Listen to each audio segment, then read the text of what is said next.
I know how hard it is, not just to imagine an idea, but to design it, develop it, and turn it into something amazing. I know how hard it is because I've been there. Getting from project brief to final design requires a structured and iterative process, but it also needs a wider understanding of the environment into which it is being delivered, as well as a recognition that it can't be done alone. We can learn all we need to about process and technology development at university, but recognising and accepting that our success is based on a collective ecosystem is a whole other ballgame. Now, along the way, I've made some great decisions, and I've also dropped some clangers. But what I have learned is that finding the right support when I need it was, and still is, fundamental to my success. It can be extremely hard to find the right support when you're just setting out, especially in engineering and science fields. Indeed, it often feels like no one gets me. But I'm confident after my presentation today, you'll feel differently. I do get you. So I'll start by way of an introduction to me and my business, what led me to start it, what motivates me, and what we do. Hopefully that will give you some inspiration. Then I'm going to share with you my essential checklist that I share with every researcher who comes to me and says, I'm going to start a company to make money out of my medtech idea. Some of these you might know already, some things you might never have thought about. Either way, if you apply these principles each time you start to think about your work, I believe you will gear up in the right way. So let's start with a little story. I had the privilege of meeting one of my childhood heroes in April of 2017, Professor Heinz Wolff. For those of you who don't know Heinz Wolff, he is a graduate of UCL, gaining a first-class honours degree in physiology and physics. He spent much of his early career in bioengineering and is cited as coining the name in 1954. He founded the Brunel Institute for Bioengineering in 1983, but he's best remembered, to those of us of a certain age, as the quirky scientist who hosted the TV show The Great Egg Race from 1977 to 1986. It was at a healthcare conference. He was 89, frail, but his mind was still very agile and vibrant as always.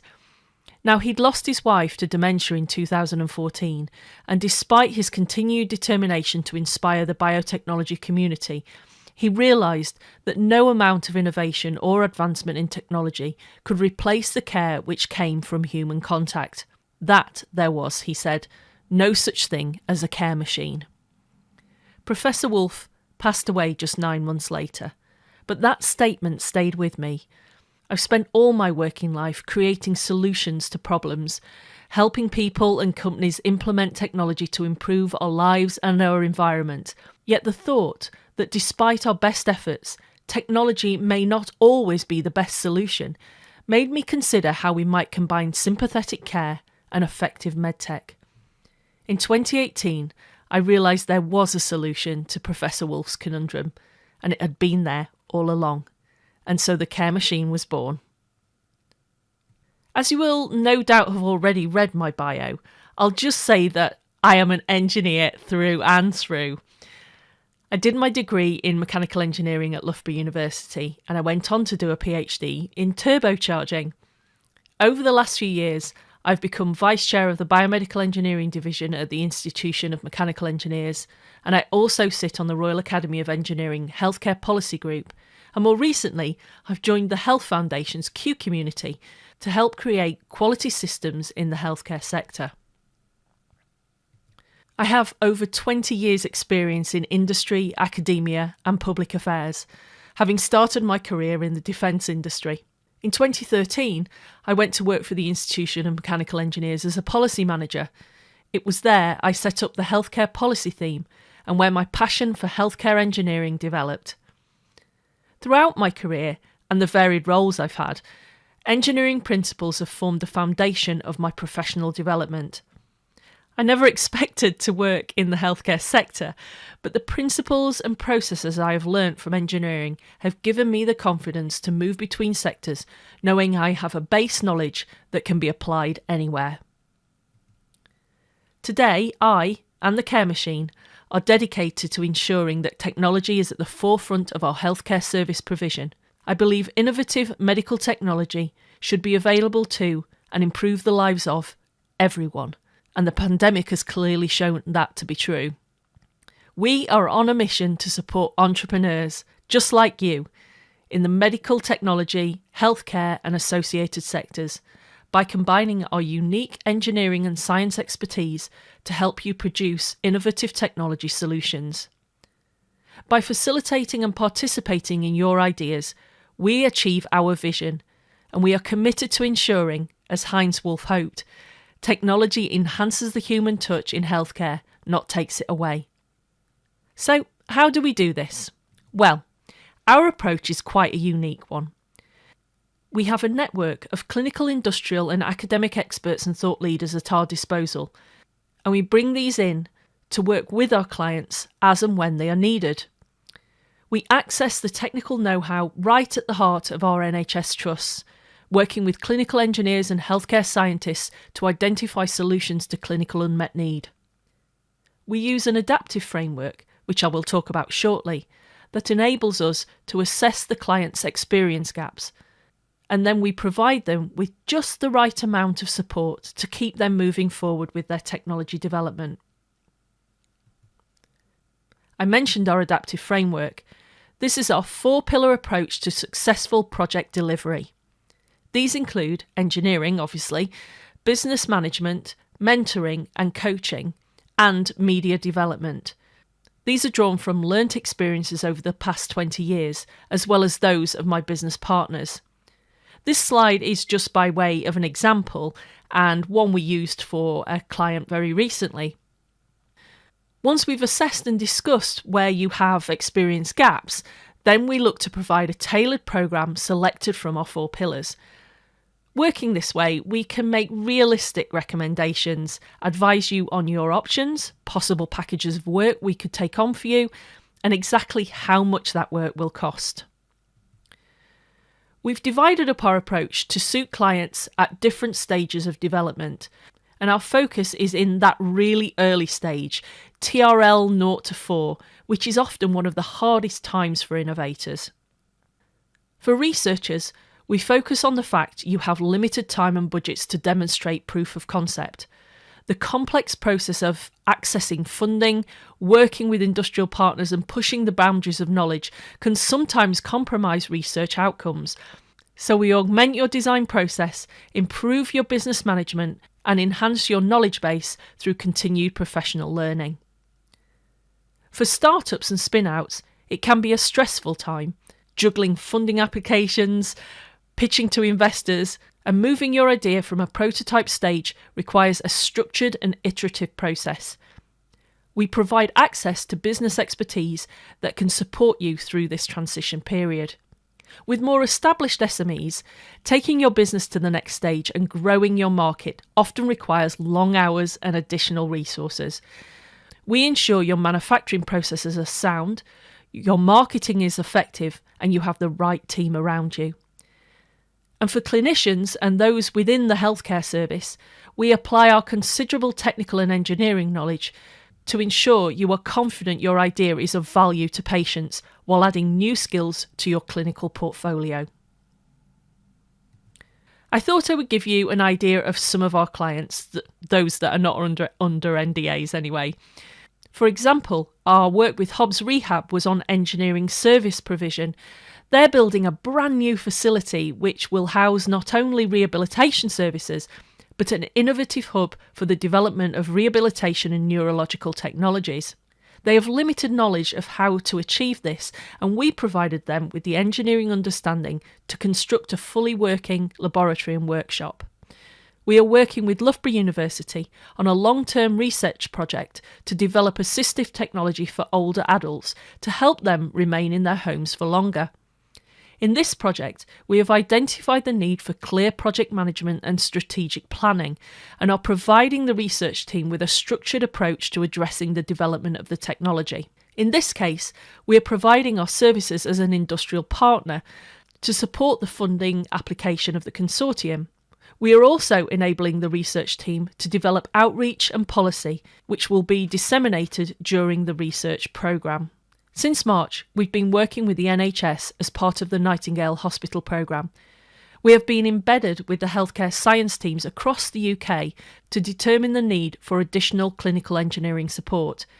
Here we have applied our engineering pillar. As part of this project, we helped define the technical skills required and recruited over 1,000 engineers across the UK to be retained as auxiliary engineering support.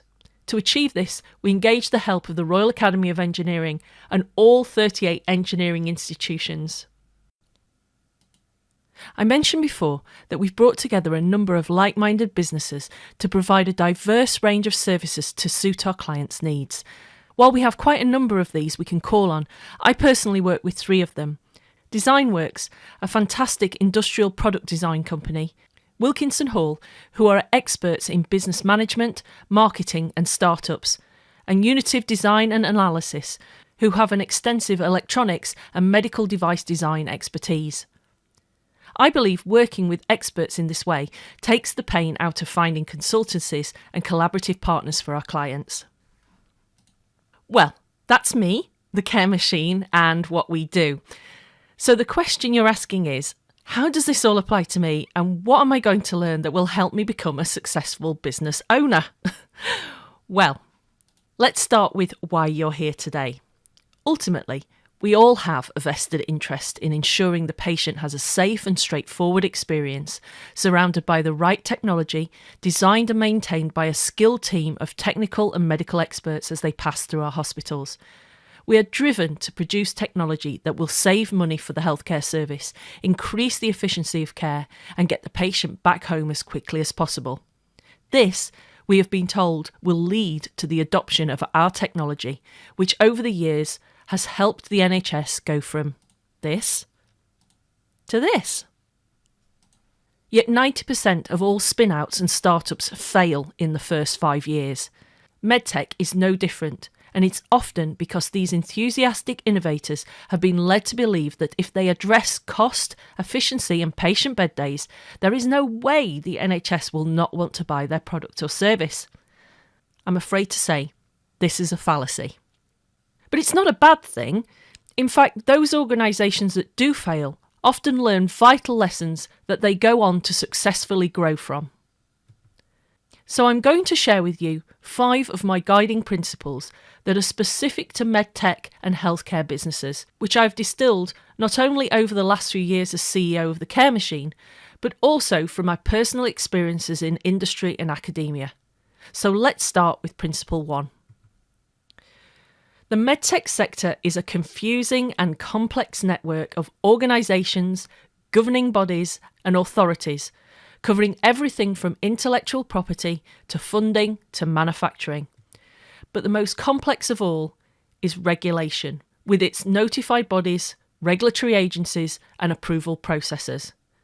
Regardless, the intervention of these seemingly endless and chaotic sets of organisations has resulted in the creation of some of the world's leading innovations in medical technology, and I'm proud to say engineers are leading the way in this field. The Medicines and Healthcare Products Regulatory Agency, the MHRA, is the UK equivalent of the FDA, the US Food and Drug Administration, and all medical devices and equipment must be registered with the MHRA and must be CE marked in line with the EU Medical Devices Directives. By way of an aside, the Medical Devices Regulation, or MDR, will replace the Medical Devices Directive next May as the legislation detailing the requirements that manufacturers have to meet to place medical devices on the market in the European Union. This brings with it more scrutiny of technical documentation, clinical evaluation, post-market clinical follow-up and traceability of the devices. Now, I'm not going to go into the Brexit issues right now, as that's a whole other conversation, but that will have a significant effect. But it's the compliance to the relevant directive that is important. Understanding what standards apply to your product and how you manage the implementation of regulation is key to your business strategy. I'm often asked about the difference in price between a Class 1 and a Class 3 device. I would estimate that it's probably 2 years of work and about £500,000. Increasingly, regulations address every stage and aspect of your device. It is complex and costly, and understanding is essential. The MDR is not a single document, but a series of requirements, standards and best practice, all of which have to be adhered to.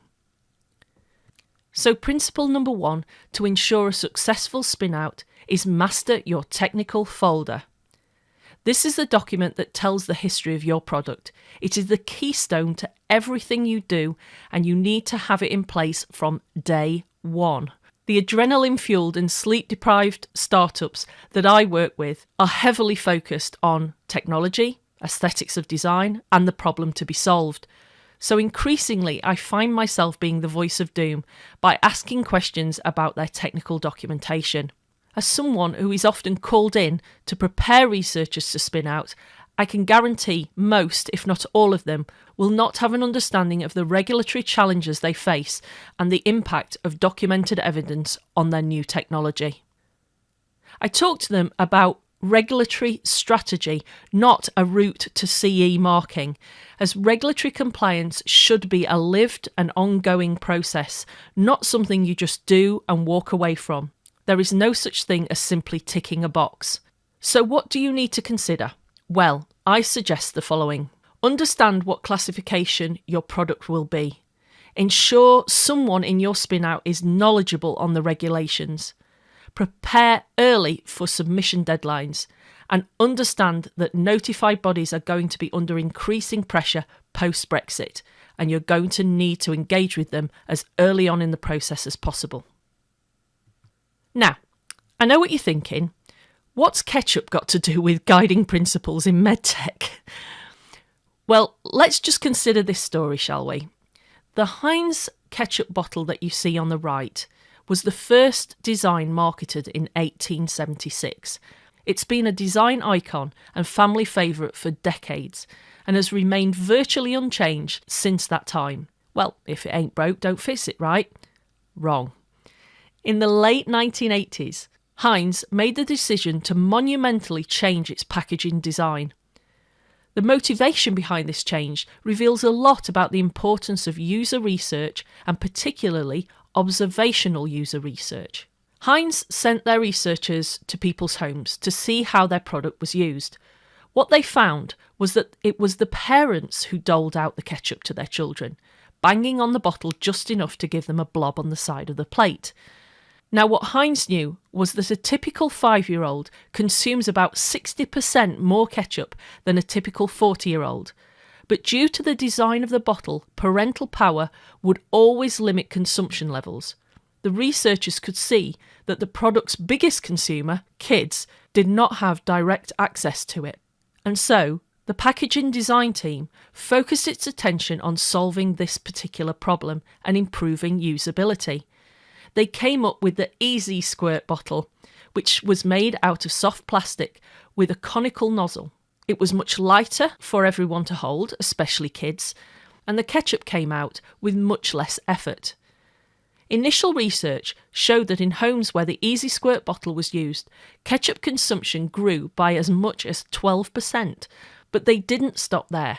In the 90s, sales of the condiment were down, and the company wanted to see if this had anything to do with people's experience using the product. User research identified that people were still finding it troublesome to get ketchup out of the plastic bottle. To combat this problem, people often stored the Heinz bottle upside down in the fridge. And so the Heinz team took that user insight and turned the problem literally on its head. The upside down ketchup bottle was born. It helped consumers get the product quicker and with less mess. So Heinz didn't redesign the bottle just for the hell of it. They redesigned it based on data gathered during user research. Design decisions should always be made on user research. This will ultimately lead to a better product. The new design was really successful because it solved a genuine problem, not just for Heinz, but also for parents and for kids too. Great products solve genuine problems.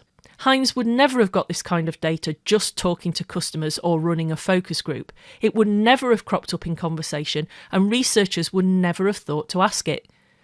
You only get this type of insight by observing people using the product itself. There's a big difference between observing people using your product and listening to people talk about your product. This is principle 2. Measure your improvements. The image you see on the left is that of the Engineering Better Care Toolkit created by the University of Cambridge, specifically designed to work in a people-driven healthcare environment. This technique enables multidisciplinary teams to map out their ideas or problems, to help them to assess their impact and to continuously iterate their ideas to be able to measure their improvement over time. There are many methodologies and techniques out there that will help you to improve your product, but regardless of whether you are looking at the whole system, the product design, or the risks associated with the product, it is people that are the common thread throughout your product journey, and they will help you measure your improvement. Now, 84% of medtech businesses in the UK have less than 50 people working in them. Most are just one-man bands. Often, many have started life as spin-outs from university research. Organisations such as the BioCities and tech incubators already exist with support from the AHSNs and Medilink networks, but these are limited in their offerings to very early stage development. For a spin-out, it can often feel like the proverbial juggling act just to keep the business idea and the tech development going. Principle 3 then is a very simple one, and one I think you will already be becoming familiar with. Collaborate before you even think about investors. In my experience, businesses moving to higher TRLs need to consider working together to share compliancy, regulatory practices, and even skill sets. Finding partners to share the burden by creating business clusters will certainly become the norm over the coming years. You need to ask the question, how robust is my strategy for spin-out, and who do I need in my corner to help me achieve it? One such collaborative opportunity I've fostered is the incredible yet untapped resource in the NHS, the clinical engineering community. It's my belief that working with clinical engineers to help develop medical technologies has had a fundamental effect on the outcomes of medical innovation for some of my clients. It's a recognised fact that on average it takes 5 years and millions of pounds to get a technology through R&D, regulatory approval, manufacturing and clinical research to launch, and a healthcare product typically has a life cycle of no more than 18 to 24 months before an improved product becomes available. This, ladies and gentlemen, is our NHS. More complicated than a wiring loom on a jumbo jet and harder to navigate than Spaghetti Junction. That's a road in Birmingham, by the way. It's a web of different service providers and supply chains being regulated and monitored by a raft of organisations and government departments, all controlling varying pots of money and ultimately the door to procurement. Unfortunately, after many years of development and vast amounts of funding, many spin-outs believe that purely being compliant is enough to pitch to hospitals and clinicians and to get their medtech product adopted. I have seen this happen countless times, and I have seen it fail in all but a handful of cases. I'm often asked, why won't the NHS buy my device? It's cheaper, it's better, and I know they need it. After being knocked back, most spin-outs either give up and sell their patents on to larger companies, or they decide to try the hard sell direct to patients or users. So my fourth guiding principle here is get to know your marketplace. Start with understanding the economics of the patient pathway, the outcomes and benefits for providers of care, and who pays. Then you can truly start to understand how to optimise your product price. Being innovative doesn't really help hospital decision makers. If what they are buying is not going to help deal with the big issues in the hospital, then it's often easier to default to use the same old existing proven technologies with predictable outcomes. If you don't have knowledge of what is really happening and how your technology will help solve the hospital's issues around productivity and improving care pathways, the default language of cheaper and innovative will not help them make a decision to buy. Only hard evidence, not marketing, propels adoption. It's not just about regulatory approval either. Successful spin-outs focus on scientifically supported value propositions and engage with organisations like NICE, for example, to assist them in developing a national strategy for adoption. So don't be afraid to take some time to work with healthcare providers in either a consultative or collaborative capacity. In this way, you will get to know who your customers are and what the market actually needs. The products will reach patients faster, providers and payers will benefit, and ultimately the medtech industry will be more sustainable and profitable. Ah yes, the conference. Trying not to look awkward holding a plate of sandwiches whilst balancing a cup of coffee. We've all been there. Well, networking is not just about swapping business cards, it's about communicating a message. Many researchers and spin-outs shudder at the thought of having to talk non-technically about their work or the sector they work in. But this is my fifth and final principle, and one that as both an engineer and a policy thought leader I can speak with some authority about. As I understand it, UCL's Student MedTech Society has an outreach officer. The role is to communicate the society's work to those outside the university. This is an important part of being a successful organisation, and its primary goal is about connecting your brand and its mission, your values and beliefs to your audience. Community outreach and public engagement should be part of your healthcare marketing strategy. As a company expected to be fully dedicated to your patients' or customers' well-being, you need to foster and maintain a certain level of trust. How your brand is perceived in your community or sector heavily influences that trust, and naturally, your engagement efforts influence that perception. So, lead from the front. Think about brands with a strong community presence, both inside and outside your industry. Customers are more loyal to companies taking part in community outreach activities. In fact, community outreach has been shown to have a stronger effect on customer loyalty than even service quality. Increased loyalty lowers the reputational risks associated with crisis situations and even boosts willingness to pay higher prices for products and services. But this is not just about selling your product, it's about creating a narrative around your business and around yourself. What do you stand for? What change do you want to imbue? Draw on public feedback and networking opportunities to understand your wider surroundings. This enables you to engage in creating broader strategies, policies, and consultation pieces that go beyond your immediate business to become a thought leader. And so we come to my final words of wisdom, my bonus principle. If all else fails, at least fail well. Here's a lesson on how not to do that. Theranos' start was shining bright going into 2015. The blood testing startup had racked up a $9 billion valuation with its big vision to test for a number of conditions using a small sample of blood. And its CEO, Elizabeth Holmes, was featured on the covers of business magazines around the world. But then, questions started being raised about how the company's technology worked. The Wall Street Journal investigated the company and things began to unravel.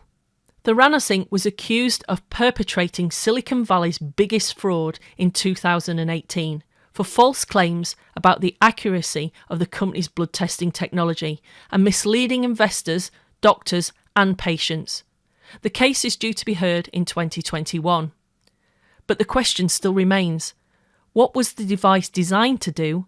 What was it actually capable of doing? And what happened to that $9 billion?